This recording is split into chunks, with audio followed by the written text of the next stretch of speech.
독선 중 64번째 책, 사회학 부문 4번째 책인 칼폴 라인홀트 니부어가 1932년에 출간한 도덕적 인간과 비도덕적 사회, Moral Man and Immoral Society를 시작합니다. 검찰 출신의 대통령이 불법 계엄 난동을 부리다 국민저항에 부딪혀 국회에서 탄핵 결의가 통과되어 이제 내란 수괴자로 처형될 처지에 놓이자 검찰이 총동원되어 내란 수사 권한도 없으면서 궤변을 드러놓으며 내란 수사를 강행하는 검찰 집단의 비도덕적인 작태를 전 세계가 보고 있습니다. 인간 개개인은 어떤 행위를 할 때 비교적 집단보다는 타인을 배려하기도 하고 다른 사람의 이익을 존중할 줄 알기 때문에 도덕적입니다. 이에 반해 인종 집단, 민족 집단, 계급 집단, 직업 집단, 국가 집단 같은 집단은 한국 검찰 집단이 보여주듯 개인보다 훨씬 더 이기적입니다. 도덕적인 개인이 일단 집단의 일원이 되면 그 집단의 이익을 위해 이기적이고 비도덕적인 성향을 보이게 됩니다.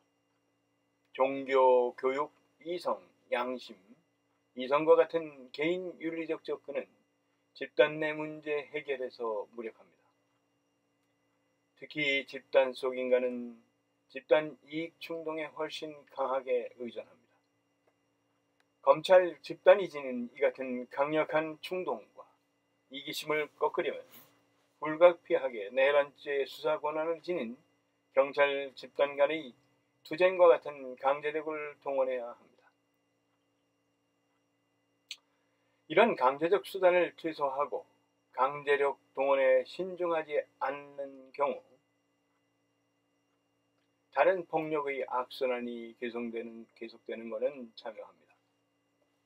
이 경우 경찰 집단을 지원하고 검찰 집단을 견제하는 세력이 형성되지 않는 한 그 근본적 해결은 불가능합니다.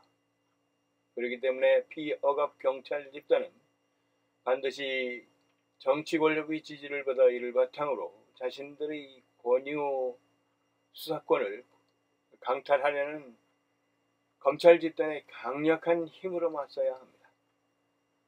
이것은 제 논리가 아니라 1932년 도덕적 인간과 비도덕적 사회, Moral Man and Immoral Society라는 책을 통해 라인홀트 니부어가 제시한 현실주의 정치학의 해법입니다. 니부어의 예언처럼 책 출간 이듬해 히틀러 집단이 집권하고 2차 세계대전이 터졌습니다. 아더 슐레징저 2세, 조지 캐넌, 맥 조지 번디 등 5, 60년대의 미국 정책을 이끌었던 브레인들과 지미 카터, 빌 클린턴, 휴버트 험프리, 딘 애치슨, 버락 오바마까지 니부어를 우리 모두의 아버지라고 불렀습니다. 그럼 우선 라인홀트 니부어의 생애를 살펴보도록 하겠습니다. 칼폴 라인홀트 니부어는 1892년 6월 21일 미국 미주리주 라이트시에서 독일 이민자로 선교사인 구스타프 니부어 목사와 리디아 호스트 부부의 아들로 태어났습니다. 아버지 구스타프 목사는 독일 복음주의 개혁교회의 신학을 따르는 북미 복음주의 시노드의 목사였습니다. 동생인 헬무트 리처드 니부어와 함께 아버지와 같은 길을 걷기로 결심했습니다. 일리노이주의 에름허스트 대학에 입학하여 1910년 졸업했습니다. 후에 미주리주 세인트루이스에 있는 에덴 신학교에서 공부하였고 다시 예일 신학대학교에서 1914년 신학사 학위와 1915년 예술학 석사 학위를 받고 알파 시그마 파이회의 회원이 되었습니다. 리브어는 생전에 자신이 박사학위를 받지 못한 것을 항상 후회했습니다. 1915년 개신교 목사 안수를 받고 디트로이트에서 13년간 독일계 교회 목사로 활동했습니다. 1917년 미국이 1차 대전에 참전하자 독일계 이민자들은 충성심을 의심받아서 탄압을 받아 1919년 독일에서 교회에서 독일어 사용 자체를 중단했습니다.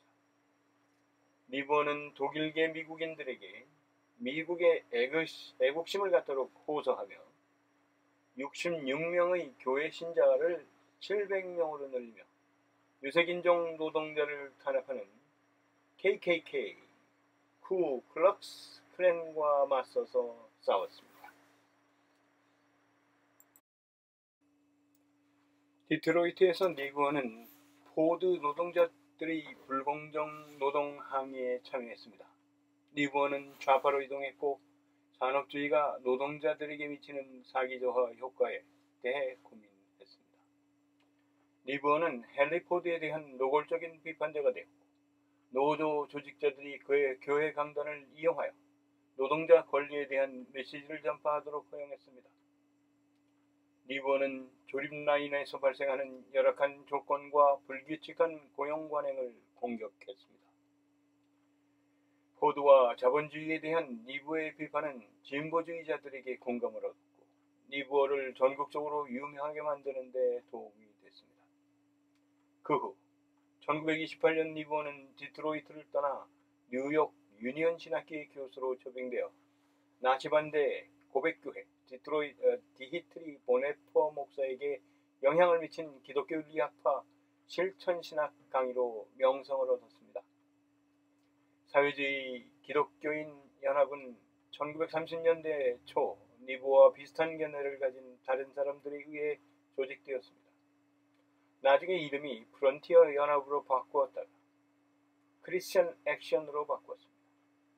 초창기 연합의 주요 지지자로는 에드 아루트 하이만, 셔우트 에디, 폴 틸히, 로즈 털린이 있습니다.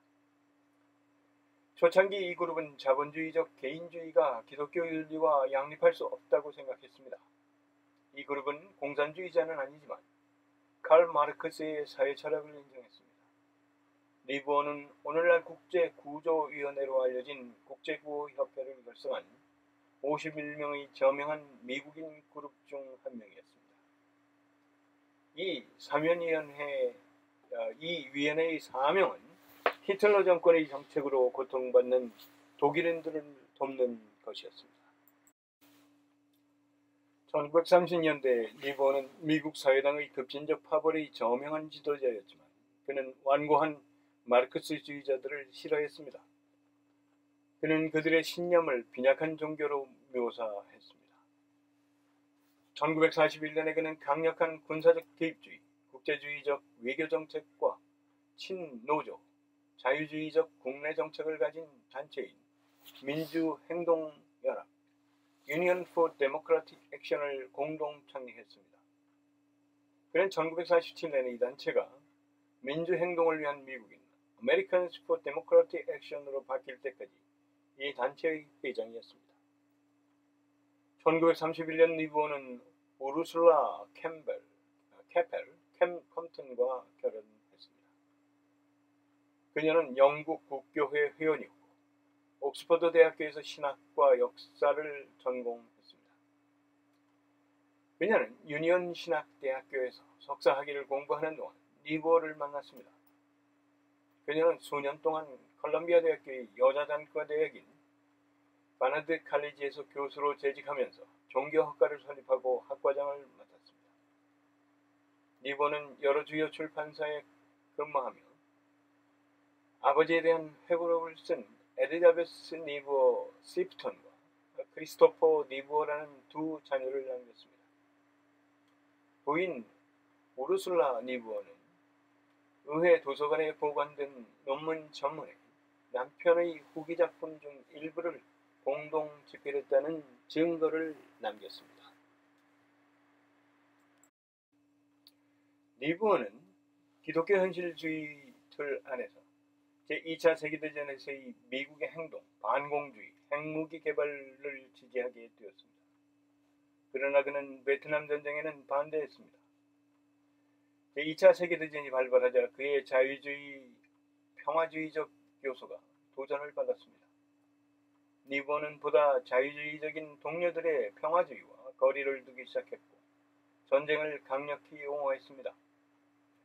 니보는 곧 평화지향적인 신학자와 목사 그룹인 화해 펠로우십을 떠나 가장 가혹한 비평가 중 한 명이 되었습니다.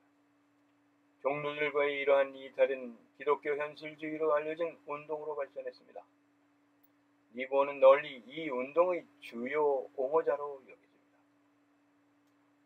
니보는 제2차 세계대전 동안 연합군을 지지했고 미국이 전쟁에 참여해야 한다고 주장했습니다. 세속과 종교 분야에서 모두 인기 있는 작가이자 유니언 신학대학의 교수로서 그는 미국과 해외에서 매우 영향력이 있었습니다. 많은 성직자들이 제1차 세계대전의 경험 때문에 자신을 평화주의자라고 선언한 반면 니보는 독일과 일본의 승리가 기독교를 위협할 것이라고 선언했습니다. 그는 사회주의적 관점과 신념을 포기하고 평화주의 화해협회에서 사임했습니다. 그는 죄가 세상의 일부이며 정의가 사랑보다 우선해야 하며 평화주의는 절대적인 사랑의 상징적 묘사이지만 죄를 막을 수는 없다는 개신교 신념에 근거하여 주장했습니다. 그의 반대자들은 그를 호의적으로 묘사하지 않았지만 이 문제에 관해 반대자들과 나눈 교류는 니보가 지적으로 성숙하는 데 도움이 되었습니다. 니보는 제2차 세계대전에 미국이 참전하는 것에 대해 크리스천 센츄리 잡지 편집자인 찰스 크레이턴 모리슨과 논쟁을 벌였습니다. 모리슨과 그의 평화주의 추종자들은 미국의 역할은 엄격히 중립적이어야 하며 협상된 평화의 일부여야 한다고 주장한 반면 니보는 자신이 현실주의자라고 주장하며 도덕적 목적을 달성하기 위해 정치적 권력을 사용하는 것에 반대했습니다.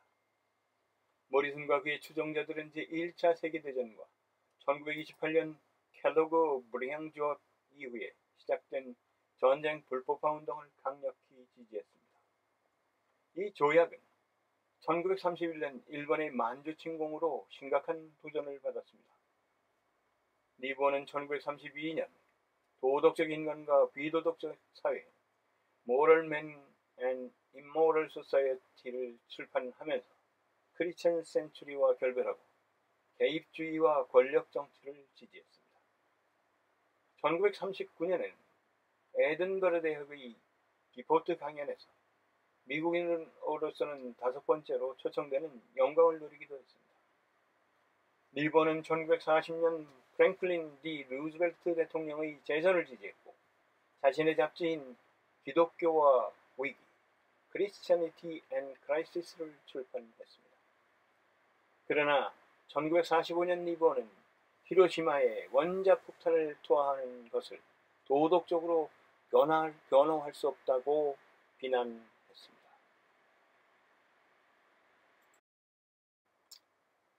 1939년 8월 조셉 스탈린이 아돌프 히틀러와 독일 소련 불가침 조약인 몰로토프 리벤트로프 조약에 서명한 후 니보는 알려진 공산주의 성향이 있는 모든 동료 여행 조직들과의 과거 관계를 끊었습니다.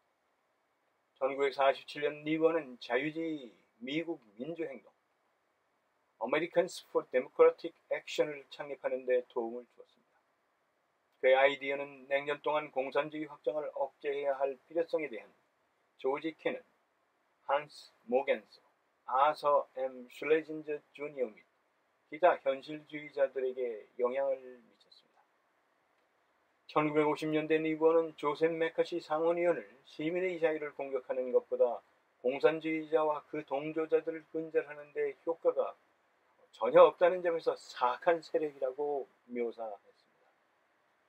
1953년에 그는 줄리어스와 에셀 로젠버그 부부의 처형을 지지하면서 반역자는 결코 평범한 범죄자가 아니며 로젠버그 부부는 분명히 맹렬하게 충성하는 공산주의자들이다. 원자 비밀을 훔치는 것은 전례 없는 범죄라고 말했습니다. 주요 저서로는 도덕적 인간과 비도덕적인 사회인 이 책 말고도 인간의 본성과 운명 등이 있습니다. 니보는 기독교 신앙을 현실적인 현대 정치와 외교에 접목시키고 소비에트 연방을 견제한 냉전 체제를 구축시킨 현대 정의로운 전쟁, 저스트 워 사상에 크게 기여했습니다. 니보는 그 후 옥스퍼드, 글래스고, 콜롬비아, 하버드, 프린스턴, 예일 등 국내외 유수한 대학에서 명예 박사 학위를 받았습니다. 니보는 1971년 6월 11일 78세를 일기로 매사추세츠 스톡브리지에서 사망했습니다. 이어서 라인홀트 니보의 사상을 살펴보도록 하겠습니다. 니보의 사상은 이민, 이주, 경쟁, 주요 산업도시로서의 개발된 장소가 된 디트로이트에서 목회자로 재임하는 동안 발전했습니다. 1920년대 니보는 급격한 사회변화의 위협을 느낀 많은 구성원을 모집한 디트로이트에서 KKK, 쿠클럭스 클랜의 부상에 반대했습니다. 쿠클럭스 클랜은 흑인, 유대인, 가톨릭에 반대했습니다. 니보는 특히 1925년 시장 선거와 관련해서 KKK에 대한 설교를 통해 전국적인 주목을 받았습니다. 니보의 인종적 정의에 대한 생각은 사회주의를 포기한 후 천천히 발전했습니다. 니보는 사회의 불의를 인간의 자존심과 자기에 기인했으며 이러한 타고난 악의 성향은 인간이 통제할 수 없다고 믿었습니다. 하지만 그는 대표민주주의가 사회의 병폐를 개선할 수 있다고 믿었습니다. 에드먼트 버크와 마찬가지로 니보는 강요된 변화보다 자연적 진화를 지지했고 이론보다 경험을 강조했습니다.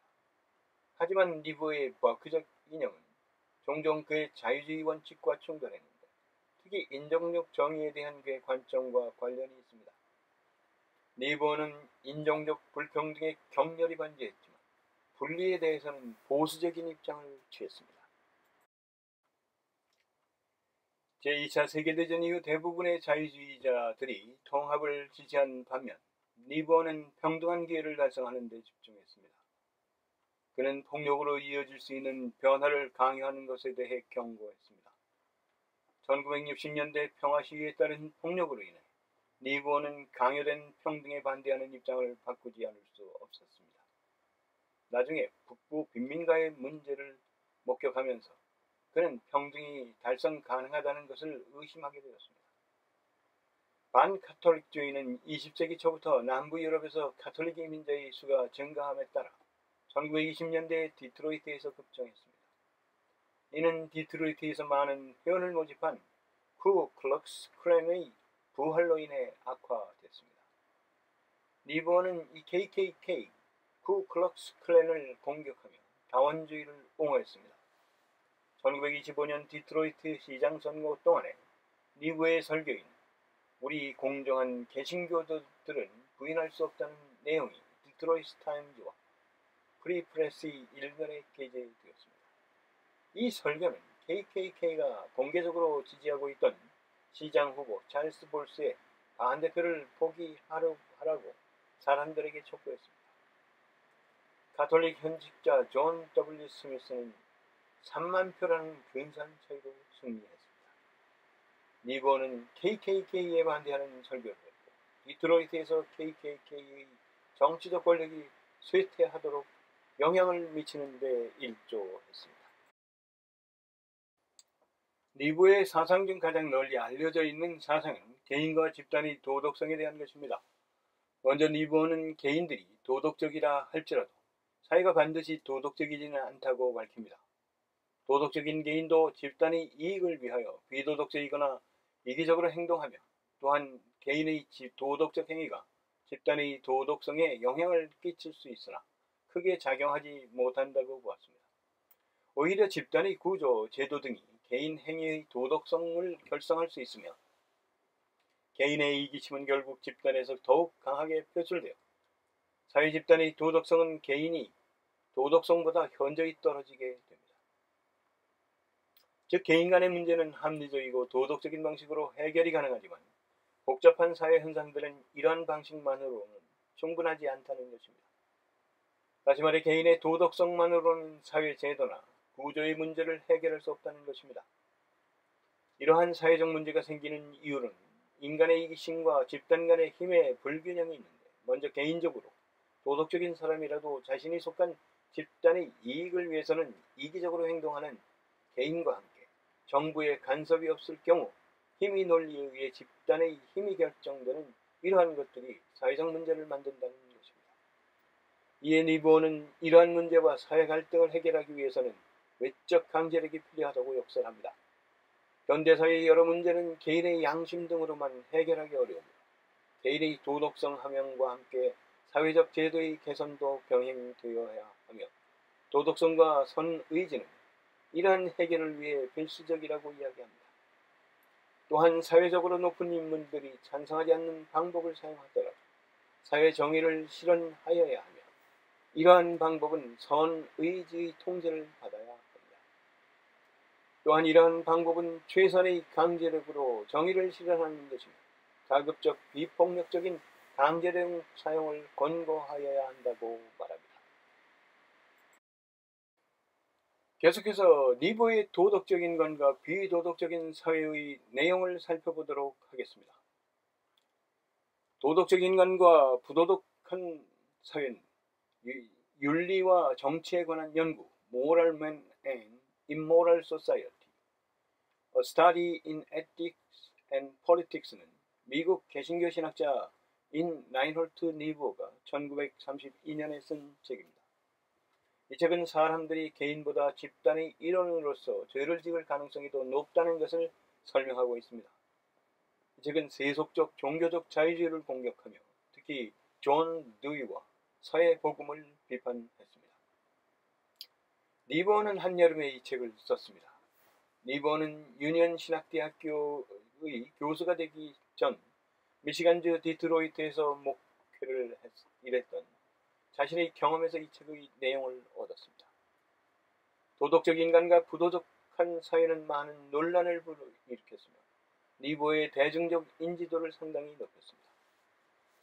자유주의 기독교 비평가들은 처음에 이 책을 부정적으로 평가했지만 1930년대 전반에 걸쳐 파시즘의 부상을 이 책에서 예측한 것으로 여겨지면서 이 책의 평판은 금세 좋아졌습니다. 이 책이 출판된 직후 폴 레만은 디히트리 보네퍼에게 이 책 한 권을 주었는데 보네퍼는 이 책을 읽고 이 책의 주장에는 감명을 받았지만 평화주의에 대한 비판은 싫어했습니다. 이 책은 결국 미국 유태인들 사이에서 상당한 독자층을 확보하게 되었는데 그 이유는 미국 유태인들 사이에서 상당한 반신학적 감정이 팽배했던 시기 이후 많은 유태인들이 신앙 연구로 돌아갔고 읽을 유태교 신학 작품이 없어지자 개신교 신학 작품을 읽기 시작했기 때문입니다. 개인과 집단의 행동 양태를 분석하고 사회적 정의를 수립하기 위한 방안을 제시한 입문서 도덕적 인간과 비도덕적 사회. 이 책은 개인적으로는 도덕적인 사람들도 사회 내의 어느 집단에 속하면 집단적 이기주의자로 변한다는 내용을 담고 있습니다. 개인적으로는 자신의 이익을 희생하면서 타인의 이익을 배려할 수 있지만 사회는 종종 민족적, 계급적, 인종적 충동이나 집단적 이익심을 생생하게 보여준다는 것입니다. 미국 경제가 공황에 빠지고 유럽에서는 히틀러가 정권을 잡으려는 시점이었음에도 불구하고 당시 자유주의적 사회 과학자나 종교가들은 미국 사회의 미래를 낙관하고 있었습니다. 그러나 니보어는 이들이 사회 조직의 테두리 안에서 벌어지는 자선의 문제와 경제적 집단 사이의 역학관계를 구별하지 못하고 있다고 비판했습니다. 집단 간의 관계는 힘의 역학관계에 의해 규정되는 정치적 관계입니다. 따라서 사회 집단 사이에 작용하는 운동의 강제성을 주목해야 한다고 주장하면서 개인의 도덕과 사회 정치적 정의가 양립하는 방향에서 그 해결이 모색되어야 한다고 결론을 내립니다. 니보어는 많은 정치가들에게 영향을 미쳤습니다. 이 책은 인간과 사회에 대한 이야기하고 있습니다. 개인은 이타적 존재일지 몰라도 집단만큼은 철저히 배타적이라는 것입니다. 그리고 인간 간의 갈등이건 집단 간의 갈등이건 그 갈등을 해소하거나 완화시킬 수 있는 것은 강제력이라고 주장합니다. 그 강제력은 도덕이나 양심, 종교적 이상, 이타심 따위의 것들이 될 수는 없다는 것입니다. 인간이 본성적으로 이기적 존재라는 사실은 너무도 당연한 것입니다. 가끔 우리는 그러한 사실을 까마득히 잊고 이상의 살에 잡혀 있을 때가 많습니다. 그러한 이상 자체가 나쁘다는 것이 아니라 그러한 이상으로 인해 인간과 인간, 집단과 집단 간의 갈등의 조절에 실패한다는 점이 문제가 됩니다. 비양심적인 예를 들어보겠습니다. 편법을 사용하여 자녀를 명문 학교에 부정입학시키는 행위는 분명 나쁜 행위이고 당연히 그 누구도 편법을 사용하지 않고 공평하게 입학 경쟁을 할 것이라는 전제로 입학 준비를 열심히 하지만 누군가는 당신이 자녀는 힘들게 공부하고 입학 준비를 하고 있는 그 순간에 표창장을 위조하고 대필 논문을 학술지에 발표하는 등 혁신적인 부정입학 수단을 만들고 있을 수도 있다는 겁니다. 그리고 그 편법 수단으로 아주 적은 노력을 통해 당신의 자녀보다 월등한 점수를 얻어 명문학교에 입학할 수 있다는 것입니다. 이러한 사실을 알게 되면 특히 이해관계가 상충하는 집단 사람들은 굉장히 분노하게 됩니다. 그리고 그 분노를 표출하게 될 것입니다. 사정기관에 고소고발을 한다든지 등의 일들 말입니다. 그래서 이러한 일들을 방지하기 위해 입학시험 감독관이라는 것이 존재하지만 때로는 무용지물일 수도 있습니다. 그래서 니부어는 보다 효율적이고 체계적인 강제력을 동원하자는 이야기를 합니다. 재미있는 것은 사실 우리는 자신이 속한 집단 내 사람들에 대해서는 이렇게 사소한 일들, 부정입학이나 신호위반 등에 대해서는 비교적 아주 관대한 편입니다. 실제로 내가 속한 집단에 누군가는 부정입학을 했고 그것이 발각되었는데도 집단 내 사람들은 다른 집단 소속원이 벌인 편법 부정입학을 들먹이 정치적 박해하며 부정입학한 그 아이에 대한 어떠한 부정적 인식이나 태도의 변화가 느껴지지 않고 오히려 박해받는 순교자로 만들기도 합니다. 또 사회적 문제에 대해서는 어떻습니까? 사회의 비정규적 문제라든가 노동자의 파업, 재벌 총수의 횡령이나 정경유착 등에 대해서도 익숙해버리지 않았는지 모르겠습니다. 다시 돌아보면 한국 사회의 도덕성이 얼마나 정말 밑바닥이라는 생각을 하게 됩니다. 여기서 소수의 도덕성을 가지고 전체로 일반화시켜서 평화하는 것은 한국 국민은 자신들이 수준에 맞는 정부를 가진다는 토크빌의 말을 증명하고 있기도 합니다. 사실 니부어는 투쟁을 통한 정의로운 사회를 주장합니다. 그리고 그 투쟁의 과정이 폭력을 동반한다고 해서 무조건 나쁘다고 비판하는 데에서는 비판적 입장을 가집니다. 그가 혁명을 변호하는 논리를 알기 쉽게 요약하자면 이런 것입니다. 외과 의사가 환자의 몸에 칼을 댈 수 있습니다. 환자는 살결에 상처가 날 수 있지만 환자는 건강을 회복하기 때문에 의사의 칼질은 정당합니다. 이런 논리를 가졌다고 해서 폭력적 수단을 통한 강제력을 옹호하는 것은 아닙니다. 사실 니부어는 신학자이고 기독교인입니다. 니부어는 비폭력적 강제력을 지지하는 사람입니다. 비폭력적 강제력으로는 파업이나 불매운동 등이 있습니다. 이러한 수단들은 적극적이지 않고 직접적으로 피를 흘리게 하지 않지만 상당한 영향력을 행사합니다. 때로 이러한 수단이 폭력적 수단을 뛰어넘기도 합니다. 그래서 이러한 수단을 통해 사회가 조정되고 수정되어 가는 것이 바람직하다고 봅니다. 이어서 니부어의 도덕적 인간과 비도덕적 사회의 의미를 살펴보도록 하겠습니다. 니부어가 이 책을 쓴 주요 목적은 도덕주의로 인한 모든 일을 해결하려고 드는 개혁 진보주의자들의 비현실적인 타성을 질책하기 위한 것이었습니다. 실제로 이 책에 대해 혹독한 비판을 한 사람들은 주로 진보주의자와 사회주의자들이었습니다. 이들은 리브의 주장에 대해 냉소주의, 비관주의, 패배주의 등의 딱지를 붙이며 맹공했습니다. 아무리 도덕적인 개인들이라도 그들이 모여 집단을 이루면 권한과 책임의 분산 때문에 전혀 다른 특성이 나타납니다. 집단으로서의 이익을 추구하는 새로운 논리와 생리를 갖게 됩니다. 그 집단은 나라일 수도 있고 거대한 검찰 조직일 수도 있습니다. 느슨하게 조직된 연고 집단도 마찬가지입니다. 대단히 선하고 정의로운 사람들도 그렇게 구성된 연고 집단일지라도 탐욕과 후한무치의 집단으로 전락할 수 있습니다.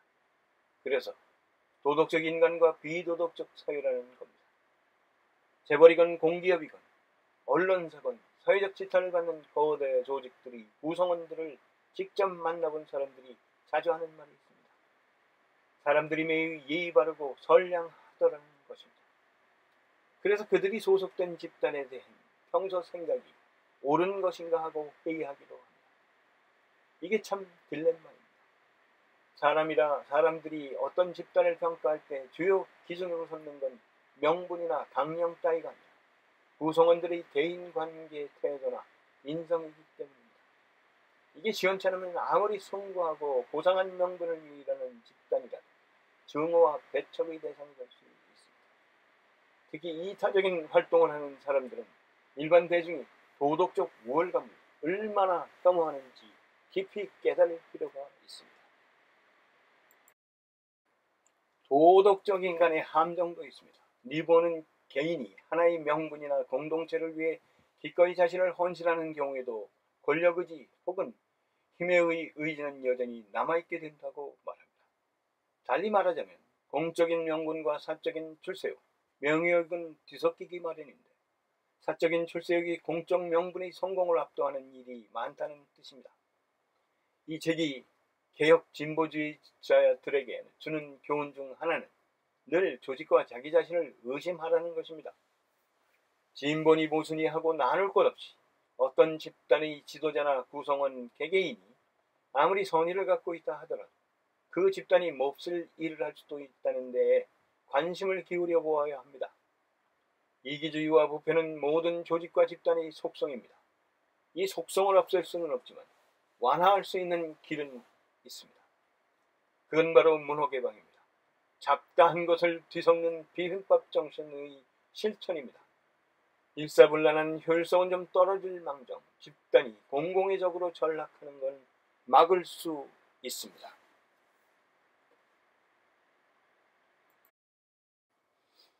이 책 도덕적 인간과 비도덕적인 사회 Moral Man and Immoral Society가 우리에게 시사하는 점은 다시 한번 요약하자면 인간과 집단의 본성에 대한 명확한 이해를 바탕으로 우리 개개인의 삶을 그리고 사회를 긍정적으로 변혁하자는 것입니다.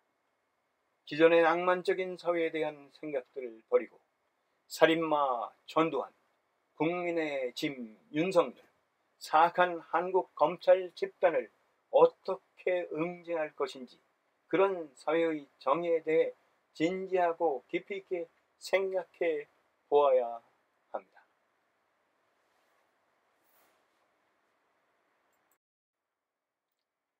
(20세기에) 발간된 우수하고 의미 있는 책 100선 중 그 64번째 책, 사회학 부분 4번째 책 칼 폴 라인홀트 리브어가 1932년에 출간한 도덕적 인간과 비도덕적 사회 Moral Man and Immoral Society를 마칩니다.